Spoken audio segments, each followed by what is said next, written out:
Mayong adlaw mga bay, mga amigo, mga amiga. Ako si Day Melissa. Subong na vlog ni tuluan ko mo kung paano mag-tubeless ka rida ka mountain bike. Ang mga gamit na gamiton natin pang tubeless, ang rim tape o pwede man duct tape, sealant,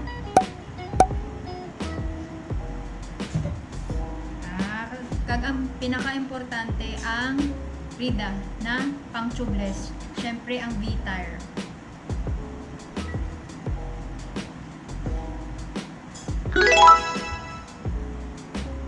Isa pa gali, ang pinakaman ka-importante ang valve pang tubeless. Ang una natin ngayon ay kuwaon natin ang rida sa bike. Syempre, butang ko sa pinakagamay na gear.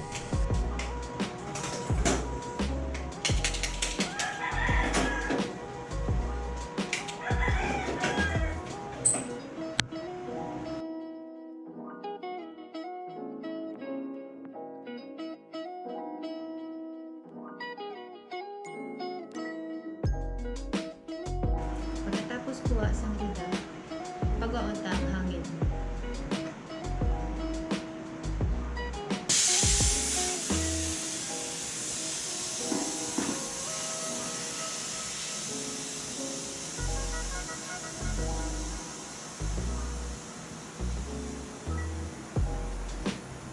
Kuhaan sana ang rida.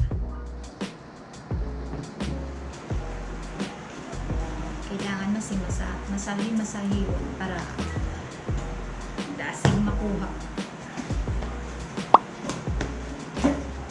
Kuhaan natin ang rida sa rim gamit ang tire lever.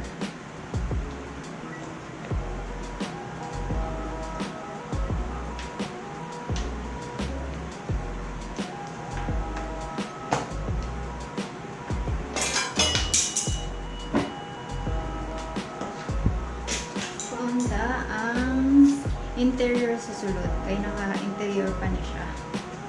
Kaya luwagan natin ang bolt para makuha ang interior.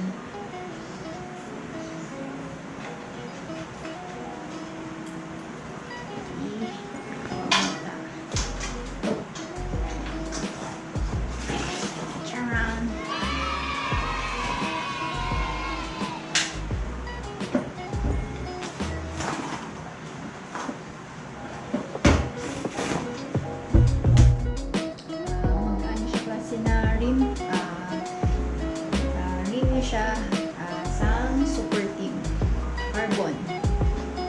Tapos kuha sang interior ang side naman sa piyak ng side naman kuha ko natin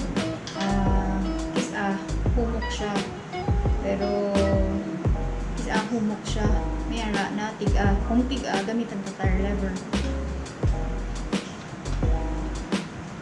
Humok siya, hindi ka na pagamitan sa tire lever.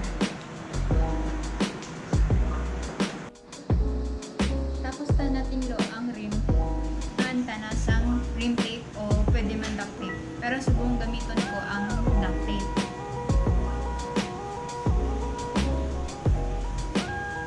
Okay, para sa akong tested and proven akong duct tape.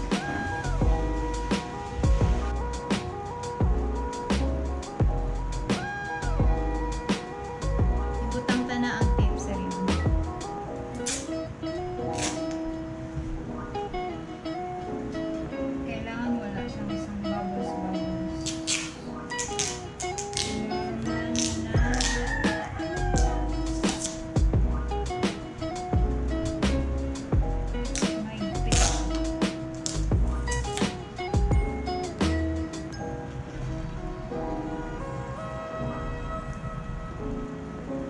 Tapos tabutang sa duct tape sa rim, ibutang ta sunod ang valve na pang tubeless.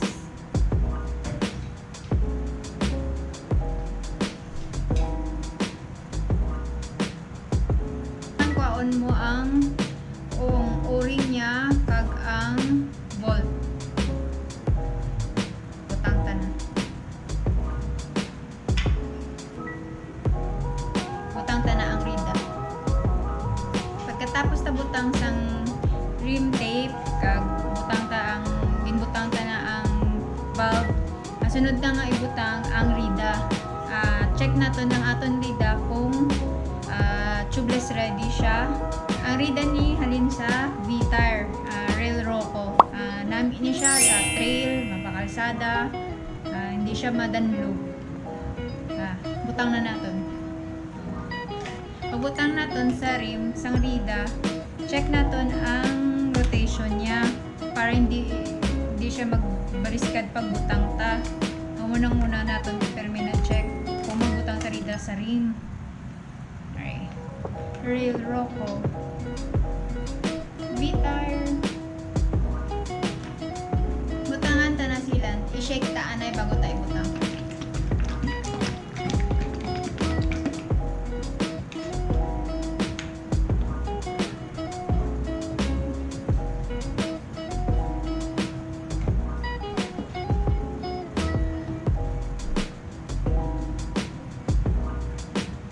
Isarata na ang rida.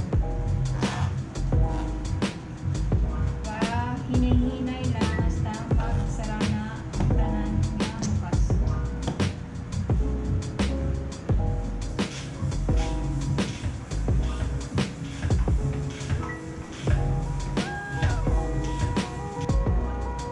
Pagtapos tabutang sang hangin sa rida, i-rotate naton para ma-seal siya. Tapos i-check naton kung naka-align ng aton nga rida sa rim. Kung wala pa siya na-align, dugangan ta kahangin hasta magtunog siya. Pag tumunog siya, butsilingon na na-align siya. Yan. Libot-libuton ta para run.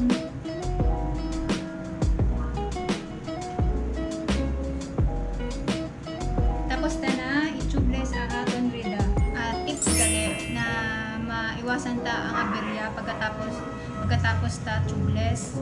Pagkatapos ta tubeless, i-stay naton siya na sa mga pila ka oras para masil ang tanan nga mga buho na ginagawan ka mga hangin. Okay. Nga kailangan ta nga mag-tubeless. Ang una nga rason, mag-an siya. Tapos nakatapa ka sa mga lansang, mga lambre o mga buka-buka na mga botilya. Automatic na siya masil, pati ugon nyo lang siya pagdugangan hangin. Tapos isa pagid nga kailangan ta mag-tubeless is na para males ang atong dala. Pag naka-tubeless ka, kailangan mo na lang ng hand pump. Tapos wala na, hindi mo na kailangan magdalapan sa mga patch kit kaya naka-tubeless na siya. Tapos abot kong tuod di man ang basang iban, pag naka-tubeless ka daw mas dasig kaya pag rotate sang gulong mo, syempre ang kung din mas bugat dito siya makalito. Naman ang balila na dugang pagigdasig daw kung gabay ka, kung naka-tubeless ka. Dali nga mag-tubeless ta sa aton rida sa bike, rida sa aton bike. Tapos tinluan ta ang rim. Pagkatinlo sang rim, butangan ta na ng rim tape o either duct tape. Tapos taputan sang rim tape o duct tape, butang ta na ang rida. Tapos pagbutang ta sang rida, butang ta na ang sealant.